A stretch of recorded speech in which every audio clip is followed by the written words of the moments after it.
Pas suksesit që arritën në kampionatin individual të boksit, ku 3 boksier nga klubi Tetovar Shkëndija Boks u shpallën kampion të Maqedonisë së Veriut, ekipi i entuziazmuar vazhdon me intensitet të lartë përgatitjet për sfidat e radhës që do të mbahen më 14 qershor në Kumanov, ku zhvillohet xhiroja e 4 të kampionatit në ligën e parë si dhe ligës për të rinj. Skuadra që drejtohet nga trajneri licencuar për boksin amator Jusuf Hashimi aktualisht mban pozitën e dytë në renditje me gjasa reale që pas garave në Kumanov të ngjitet e para. Gjiroja e 4 në nivel republikan do të mbahet në qytetin e Kumanovës, ku organizator do të jetë klubi i boksit Kumanova.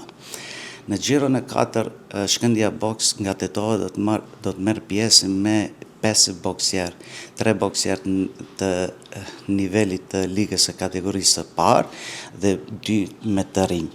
Këtë kampionat mendojmë se mund të arrijmë sukses edhe që së fundmi në mbarim të këtij kompeticioni të ligës së parë që të arrijmë sukses qëllimin tonë vendin e parë. Kryetari i klubit dhe trajneri Jusuf Hashimi optimizmin e tij mbështet tek boksierët cilësor të cilët janë dëshmuar në gara vendore.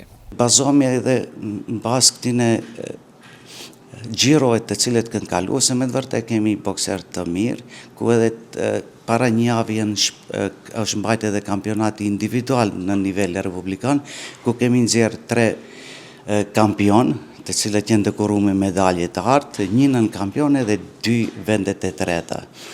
Çfarë do të them? Do të them se me të vërtetë kemi bokser të nivelit të lartë, të cilët i kanë predispozitat që t'i ndihmojnë edhe klubit që ne të arrijmë në vend të parë. Klubi i boksit Shkëndija Boks shpreson se me rezultatet që pritet të shënojnë në kampionatin ekipor do të jenë vazhdimësi e sukseseve që janë duke arritur në garat vendore të organizuar nga Federata e Boksit.